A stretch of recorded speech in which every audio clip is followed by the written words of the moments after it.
Hello again, everybody. I'm Dan John from danjohnuniversity.com and danjohn.net. As you may know, I have a new book out called Attempts.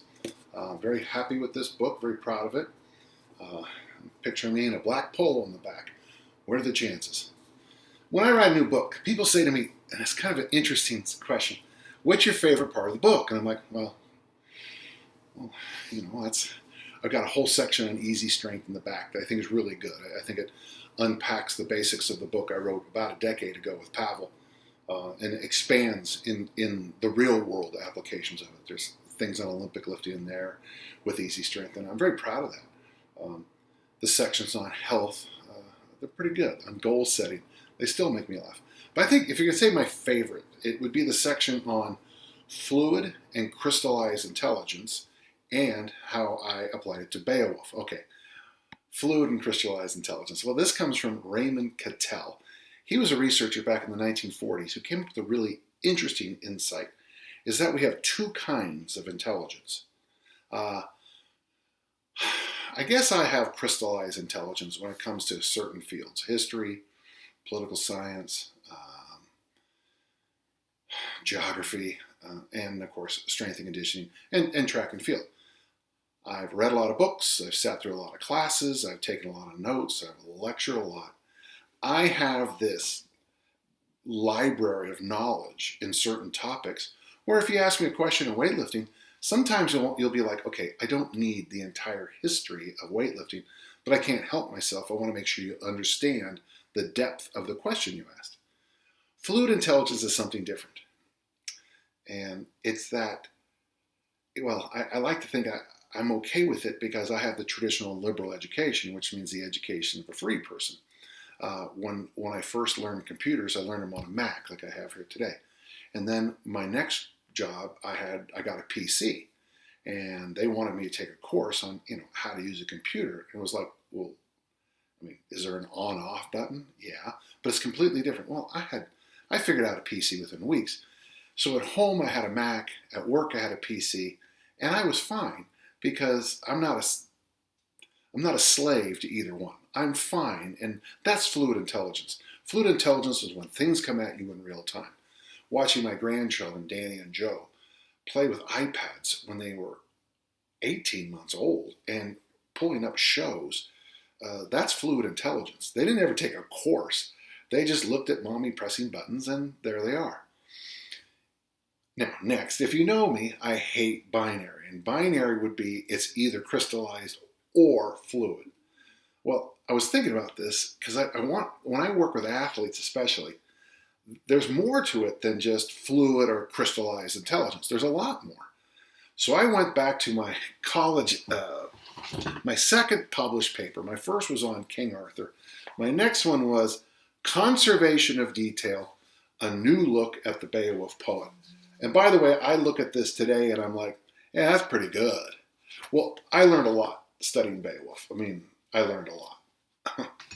But the thing that really I've kept closest to my heart after all these years is when I realized, and I think this might be unique with me, and if it's not, I will prove me wrong, but what I began to pick up in the story was that warriors speak in the pure present. When Beowulf is asked, tell us about your feats, he goes, you just wash them off and say, oh, that was yesterday. Today I'm here to kill Grendel. And if I make it, great. Pure present.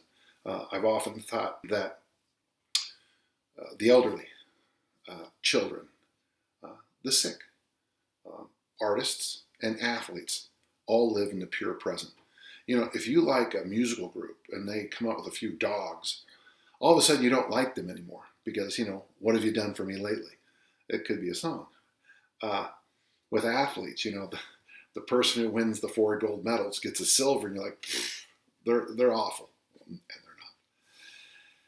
So that's warrior thinking. And the other thinking we get in the book is this style of giving a talk, past, present, and future. I call it king's or queen's speech. And it's best noted in, if you read the Gettysburg Address, he nails it perfectly. 7 years ago, we find ourselves here today. Future generations will forget what I said. Well, that wasn't true. So what I did for the book is I took these, and of course, if you know my work, you know I love quadrants. And I took fluid and crystallized intelligence here, and then I took warrior thinking and king thinking, queen thinking here. So basically, let's combine those. Let's do warrior thinking first. Warrior thinking with fluid intelligence is reaction to something new. Okay, if you play a sport and something new shows up, how do you deal with it, especially if it's in real time?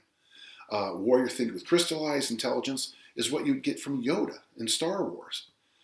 He always wants you to act, but he wants you to act because of all the lessons of the Jedi before. In king thinking, combined with fluid intelligence, I just call that good coaching. When something new comes along, you look at it, you assess it, you say yes, you say no, you say let's try it out and see how it goes.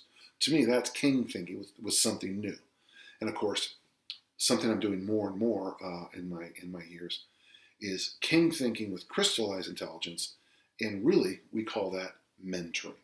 So what I'd like to do right now is just read one of those sections to you, and I hope you enjoy it. Let's begin. So this will be fluid intelligence and warrior thinking. We were joking the other day that no one ever got butt dialed with a rotary phone. That's actually kind of funny. If you could go back in time, probably never a good idea. Explaining butt dialing to your great-grandparents would probably be something worthy of sharing on social media. I mean video. I mean 8mm film. Wait, cave paintings? Parents today have concerns that might not have been faced by any other generation. Your teen daughter striking up a friendship with my new bestest friend online, and I want to go to Europe to meet her, is something no one ever said until now. And by the way, I wouldn't let her go, and I'd alert the authorities. When faced with novel problems, we still need to find the answers. In sports, things change radically with the advent of GPS measurements, computers and video on the sidelines, and massive databases with every possible output. Computer guys have radically changed professional basketball and baseball by showing the teams that conventional wisdom is often wrong in the face of facts. In American football, there is a certain madness in the modern offense that doesn't huddle, doesn't pause, and throws the ball everywhere and anywhere on every play. The coaching staff can't take a timeout for every new trick formation, nor can they prepare for literally everything. This is the time for athletes playing in the now, the pure present, with the need to make rapid, fluid decisions, and in the time it took me to say that out loud, the play started and the athletes made the play. It's that fast. Certainly, it helps to have principles. For example, Bear Bryant, he was an American football coach, considered one of the greatest of all time, used to try to keep his defenders working like spokes on a bicycle. Everyone is connected to a central hub. This can be taught by rules as simple as 1 can hurt me, 2 can kill me, or he goes, I stay, or whatever summarizes 50 pages of a playbook in one quick phrase. But something new always shows up, something different, something strange, something that breaks the rules. Adapt, decide, go. That's fluid intelligence and warrior thinking. Adapt, decide, and go. You'll find the rest of it, of course, in my book, and you're going to get this at On Target Publications. Just Google the name, or just go to OTP Books, the letter O, the letter T, the letter P, books.com. You'll also get the Audible, the Kindle, and every other version there, and you can also find it on Amazon. I hope you enjoyed this. There'll be more later.